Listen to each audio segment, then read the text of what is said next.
Hai guys, welcome back to X Experience dan hari ini kita ada di mobil yang berbeda lagi. Hari ini kita ada di BMW 320i tahun 2015.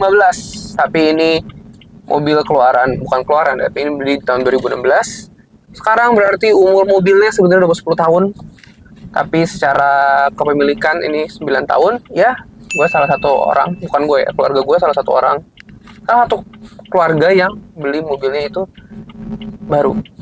Yang dimana waktu itu keren banget punya mobil Eropa baru.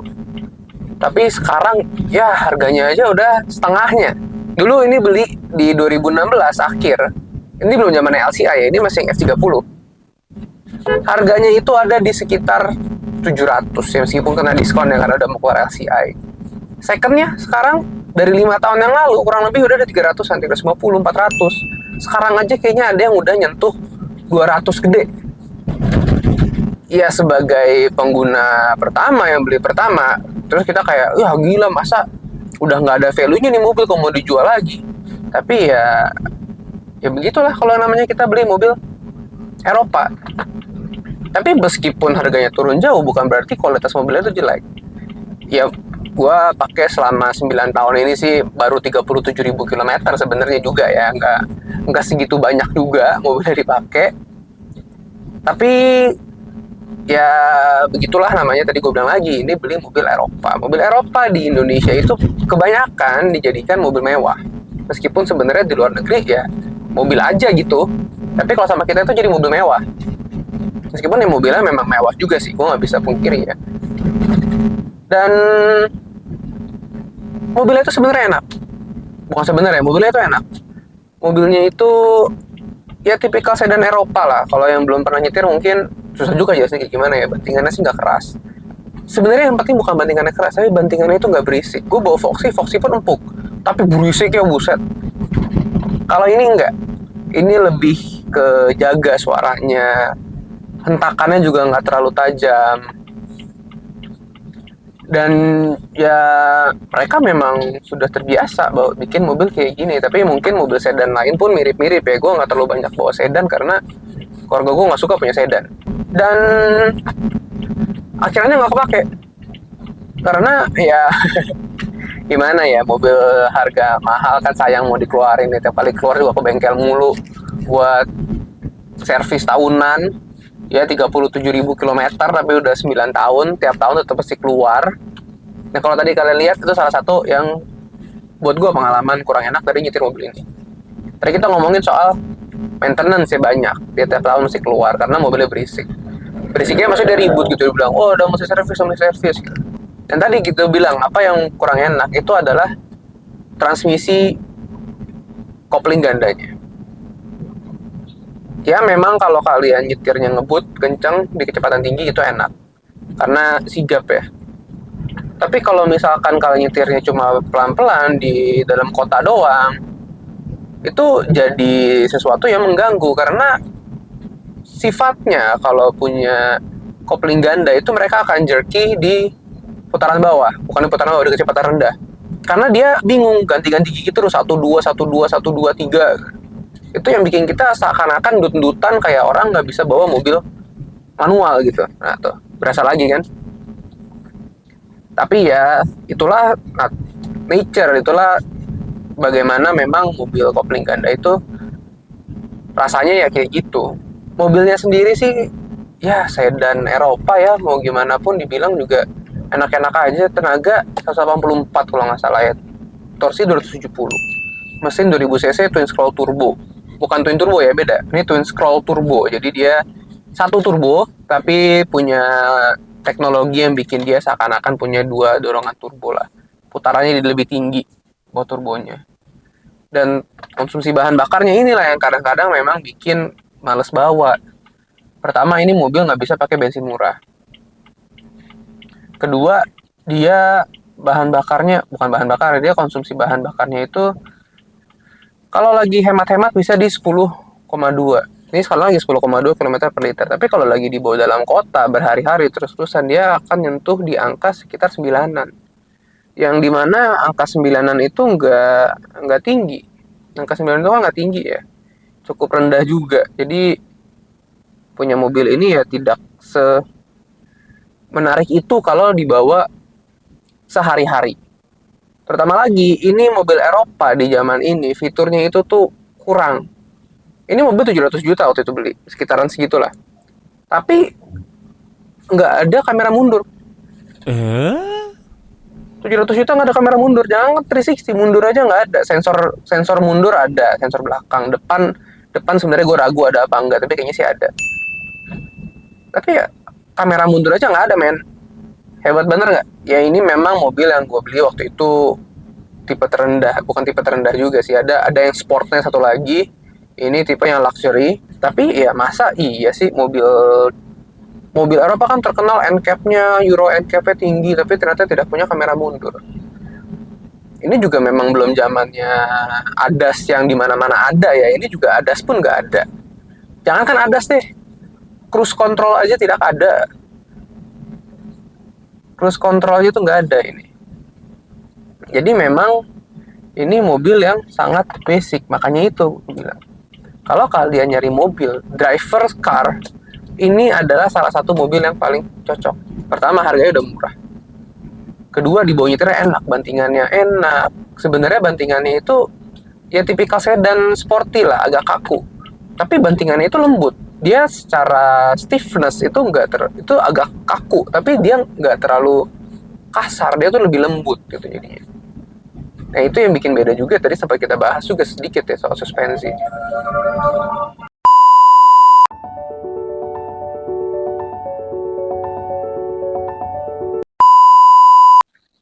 Iya, jadi ini adalah tampilan dari BMW 320i non LCI tahun 2015. Platnya sih 2016, tapi sebenarnya mobilnya ini udah ada dari 2015 dan kelihatan banget ya masih generasinya yang tipe F30 berarti ini masih belum F32 atau F20 ya. Ya itulah pokoknya. Jadi buat gue ini tampilan mungkin yang LCI lebih bagus ya, tapi menurut gue ini tampilan yang lebih elegan dibandingin 3 Series yang baru. Iya, jadi memang ya selera orang beda-beda. Jadi ini tempat baru lagi, ini bukan di ujung biasa gue ngerekam di dekat rumah gue, ini di clubhouse-nya. Ya agak malu ya sebenarnya, kayak syuting di sini banyak orang lewat. Tapi no problem.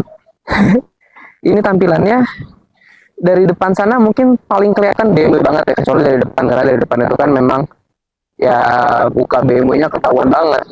Jadi dari sinilah menurut gue yang paling cakepnya kelihatan dari 1/4 depan atau 3/4 depan gitu lah pokoknya. Dan ini masih stok, nggak ada yang diganti kecuali bannya, karena memang bannya udah waktunya ganti. Tapi gantinya pun masih RFT, jadi ban ini dulu pakai RFT run flat tire dan diganti lagi dengan yang run flat tire juga. Nah, apalagi mesti ceritain ya? Ya udah kelihatan banget bahwa ini adalah BMW yang laku pada zamannya. Modelnya masih sporty tapi lebih elegan, nggak sesporty yang baru. Jadi sesuai sama preferensi kalian lah, lebih suka yang lebih sporty atau yang lebih suka elegan. Kalau menurut gue ini lebih elegan dibandingin yang baru. Dan tentunya sedan, dia pendek dan dia ceper, tapi ternyata nggak seceper Foxy, karena Foxy itu depannya kalau gue bawa naik carport dia kena, sedangkan yang ini dia malah lebih aman. Secara dimensi 320i 2015. Jadi secara dimensi ini panjangnya itu adalah 4,624 mm atau 4,6 meter lah gampangnya kita hitung ya. Lebar 1,811 cukup lebar, tingginya 1,429 dan jarak wheelbase-nya itu 2,8. Ground clearance-nya 140 mm atau 14 cm. Dan cukup aja ya kita kelihatan bahwa kenapa dia bisa nggak gesrok, karena dia overhang-nya itu nggak terlalu panjang, dia cukup sampai sini doang. Dan ini cukup bersih, nggak banyak keserok-keserok juga. Kita lihat ke bagian depannya kali sekarang ya. Kalau bagian depan ya standar BMW ya, kidney grill, belum yang terlalu lebar, terlalu gede sekarang. Ini masih yang proper. Kelihatannya nggak terlalu rendah-rendah banget, tapi masih cukup sporty. Dan lampunya dia sudah proyektor, tapi kebanyakan lampunya masih bohlam, termasuk lampu sennya. Dan ini generasi-generasi terakhir di mana BMW itu masih terkenal dengan yang cukup cakep, nggak separah yang baru-baru ya kita tahu iX. Persepsi orang terhadap iX sih gimana mukanya, i7, i5 yang baru, 2 series. Jadi ini masih yang terbilang cukup enak dilihat. Dan kita bisa juga dia punya wiper yang posisinya di dalam, dan itu yang orang sering bikin suka ribut karena bisa bikin lecet waktu dicuci di tempat mesin cuci. Tempat cuci mobil maksudnya. Kayaknya dari depan itu aja yang bisa diceritain ya. Kita lihat ke belakang sekarang ya. Nah, kalau dari belakang sih ini tampilan yang orang paling familiar ya dengan lampunya yang kayak gini. Yang ya dulu di zamannya X4 dan X6 juga mirip kayak gini lampunya. Jadi, nah ini yang gue bilang lampunya masih bohlam, lampunya kebanyakan tuh masih bohlam, lampu rem, lampu sen, lampu mundur, dia itu cuman LED di bukan running light ya, tapi lampu senjanya dia udah LED, tapi kebanyakan lampu lainnya dia masih bohlam. Punya bagasi tentunya. Dan ya nggak spesial amat, tapi yang perlu kalian tahu kalau bagasinya adalah, gue ambil kunci mobil dulu. Jadi ini sudah dilengkapi dengan kick sensor. Waktu itu gue nggak ngerti gimana caranya, sekeluarga nggak ada yang bisa. Jadi cuma jadi gimmick aja, tapi sekarang sih cukup ngebantu ya, karena udah tahu posisinya kayak gimana. Jadi kita cukup tendang, yang penting megang kunci ya, ada kuncinya. Dan sudah terbuka. Untuk kapasitasnya sendiri sih cukup lega. Nanti ada b-roll tersendiri ya, nanti gue kasih b-roll tersendiri. Kapasitas cukup lega dan ya cukup lah buat bawa cat 5 pel. Udah pernah juga dibawain cat 5 pel dalam sini. Jadi buat kapasitas sih menurut gue udah lega banget. Kayaknya kalau dari luar itu aja yang bisa gue ceritain ya. Oh iya, mungkin yang bikin orang agak gak suka dengan mobil ini itu ada di sini. Ada di bannya atau di peleknya. Kenapa? Karena, bentar gue kelihatan nggak sih di layar? Oke.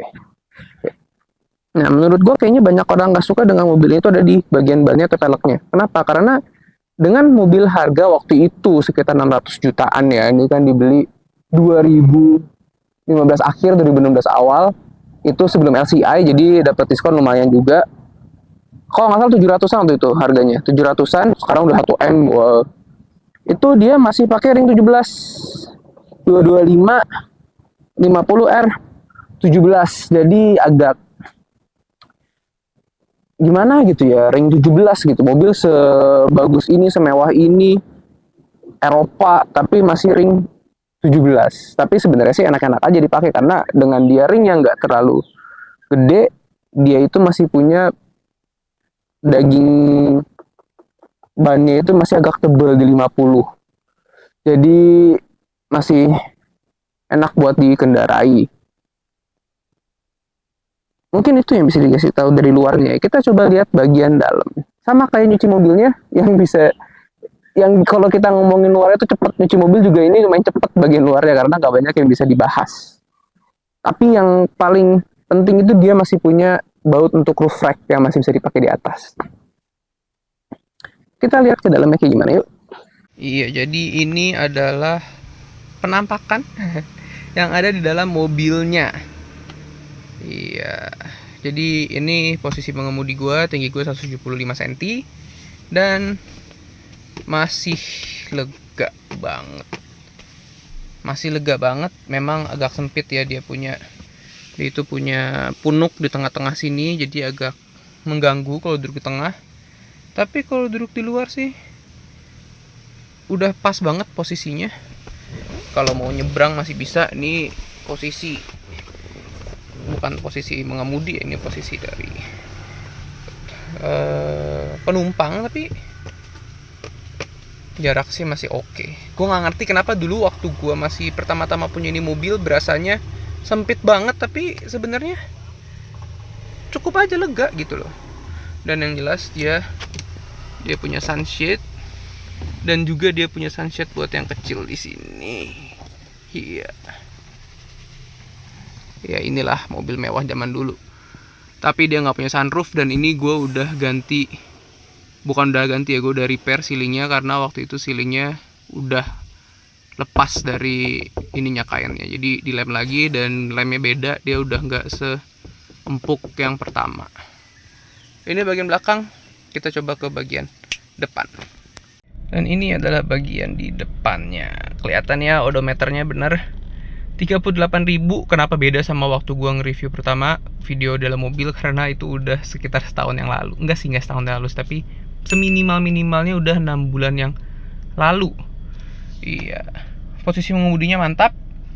Yang jelas dia masih punya memory seat di bawah sini. Jadi dia bisa tahu posisi kita simpan, dia itu connect sama posisi kursi dan juga posisi kaca spion. Di sini tempat buat lampu. Ini yang gue nggak ngerti, orang itu banyak banget yang nggak suka sama dia punya sen. Dia tuh tipe sennya ini masih yang balik di sini. Dia balik ke tengah, dan sebenarnya looknya jadi bagus juga. Dia selalu di tengah gitu. Orang bilang, terutama Dog Dimuro, dia nggak suka banget sama yang ini. Dan dia bilang dia nggak bisa cancel, tapi kan tinggal separoh. Ini ke sini bisa, terus separoh. Ini cuman yang separoh 3 kali, separoh 3 kali, terus-terusan. Kalau mau cancel ke arah manapun, ke atas pun bisa setengah. Jadi selesai. Dan buat gue ini looknya jadi mantap, apalagi buat sen. Tapi kalau buat wiper memang suka bingung posisinya dia udah di mana.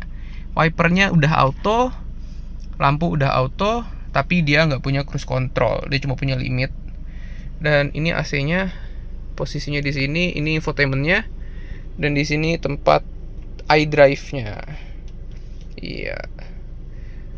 Posisi mengemudi tentunya dia sudah bisa tilt dan teleskopik. Takut kepencet. Iya. Udah bisa tilt dan teleskopik. Gue sih jarang ganti-ganti ya beginian. Buat apa diganti-ganti? Posisi jarang berubah-berubah, terutama buat setirnya. Dan ini tampilan dari dalam mobilnya. Buat gue sih ini mobilnya bagus banget dan masih elegan. Mobilnya sih mantap. Gue suka tampilannya, gue suka posisinya. Suaranya juga bagus meskipun dia masih standar ya. Ini mobil semua serba standar, tidak ada satupun yang diganti kecuali ban. Bener-bener udah itu doang yang pernah diganti.